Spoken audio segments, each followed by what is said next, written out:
Hey guys, this is Nita Anne here. Welcome back to my channel, Beauty by Nita. And today we are going to focus on the value of planting seeds. So make sure to like and subscribe so you don't miss a beat, and I'll be right back.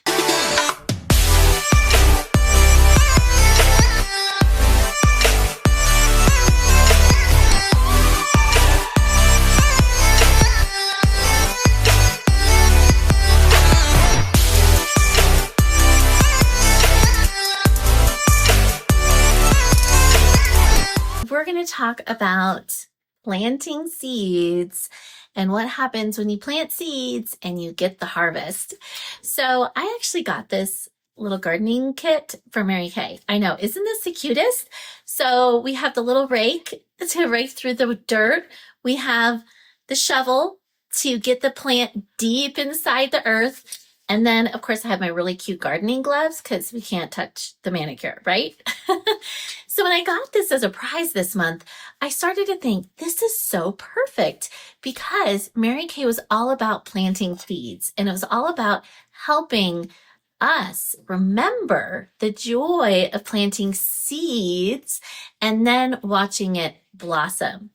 You know, there's so many phrases in the Bible that talk about planting seeds and then God will reap the harvest.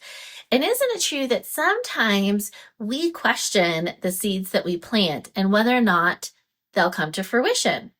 But the truth of the matter is that there's no way that you can actually plant seeds and have nothing come to fruition, because it's the law of life. The law of life is that you plant a seed and something grows from that seed, whether or not it's a seed of positivity or whether or not it's a seed of negativity, something is going to happen from that seed. But today I want to talk about the seeds of networking and the seeds of meeting new people, because that is really our job as a Mary Kay consultant, isn't it? Is to meet new people and to see how many new people we can meet to share the Mary Kay product with and to share the Mary Kay opportunity with.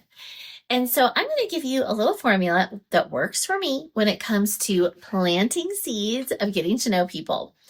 So I know you've probably heard from a lot of other top nationals, things like 5 new names and numbers a day. You know, Gloria Mayfield Banks always talked about 5 new names and numbers a day.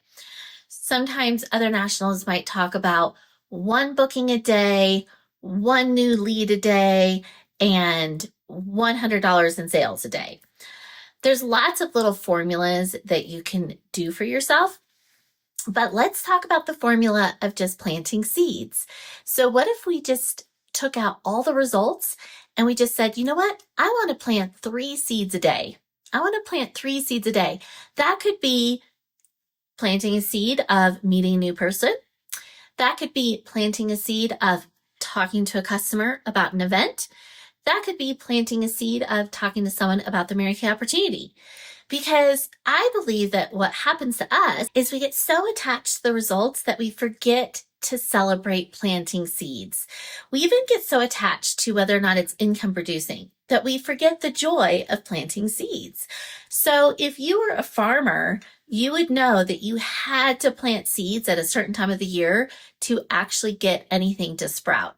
But sometimes with Mary Kay, I think we're so attached to the results and whether or not we're going to get anything back that we actually focus more on the results than we focus on the joy of planting seeds. So what if you just challenged yourself to plant 3 seeds a day? And it could be anything with Mary Kay. If you have a team, it could be planting the seed of greatness within one of your team members that they could move into their next level of red jacket, senior consultant, on-target car driver. If it was you as a consultant, it could be planting the seed to your customer about the new product coming out, about the new mascara that just launched. I think we need to give ourselves more opportunity to be excited about the little efforts that we do with Mary Kay instead of being so focused on the end result or so focused on whether or not we got a booking. You know, even just focusing on bookings can be a little overwhelming for me because I'm thinking, oh my gosh, when am I going to have time to hold the booking? I don't know if I want to reach out to them because I might not actually even have time this week to get an appointment in. See how I'm just self-sabotaging myself? before I even try. Where if I focus on planting seeds, that's easy. I can say, okay, I may not have time to get all the bookings I want to get done this week, but I could reach out to my new customer and say, hey, have you tried the new mascara that just came out? I would love to let you try a virtual makeover and I could show you the new mascara. Wow, I just got a booking and I didn't even think about the booking because I was thinking about planting seeds. See how easy that is? If I'm focused on, oh my gosh, I've got to get a red jacket, and how do I get a red jacket in my unit? But then I turn my focus and I say, I'm going to plant the seed of faith. I'm going to reach out to someone and say, you know what? You would be a great red jacket. Who do you know in your circle that you would love to share the opportunity with just to have more girlfriends in your world to do Mary Kay with? Now I'm planting a seed of hope and faith, and I'm not focused on the red jacket. So I'm going to leave you with a couple words of wisdom. Proverbs 3:9 through 10, honor the Lord with your wealth, with the first fruits of all your crops. Galatians 6:7 through 9, a man reaps what he sows. Corinthians 4:15, for it is all for your sake, so that as grace extends to more and more people, it may increase thanksgiving to the glory of God. Corinthians 9:10 through 15. Now he who supplies seed to the sower and bread for food will also supply and increase your store of seed and will enlarge the harvest of your righteousness. I just thought those were great verses as we're really honing in on what can happen when you focus on planting seeds, because planting seeds can be so abundant. You can have so much more of a harvest come back than you ever would have expected if you plant seeds without expectations and you just do the work. Just do the work and plant the seeds with joy and know that you will be rewarded with the harvest. You have no idea where that harvest is going to come from. Only God knows that, but you can have faith that the harvest will come. So I hope you liked today's message of planting seeds joyfully. Make sure to like and subscribe so you don't miss a beat, and I'll be back for my next episode.